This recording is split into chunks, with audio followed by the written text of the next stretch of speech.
5ാം ക്ലാസ്സിൽ വേദപാഠം പഠിക്കുന്ന കുട്ടികളോട് ക്ലാസ്സിലെ ടീച്ചർ, അല്പം നെകളവും ഗമയുള്ള ലേഡി ടീച്ചർ, ഒരു മൊബൈൽ ഫോണുമായിട്ട് വന്നു.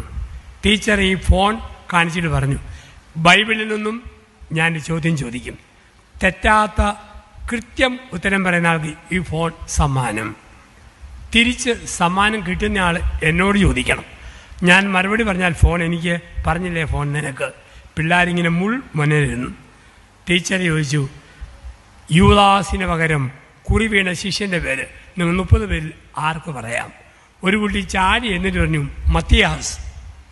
അവൻ ഫോണും കൊണ്ടുപോയി. ഇനി നീ എന്നോട് ചോദിച്ചു, പറഞ്ഞാൽ ഫോൺ എനിക്ക്, പറഞ്ഞില്ലേ ഫോൺ നിനക്ക്. ടീച്ചറിനെ തോൽപ്പിക്കാൻ പറ്റുമോ? അവൻ ബിരുദനാ. അവൻ പറഞ്ഞു, ടീച്ചറെ യേശു ക്രിസ്തു 5 അപ്പം 5000 പുരുഷന്മാർക്ക് കൊടുത്തല്ലോ, കൊടുത്തു. അവരൊക്കെ തിന്നല്ലോ, തിന്നു.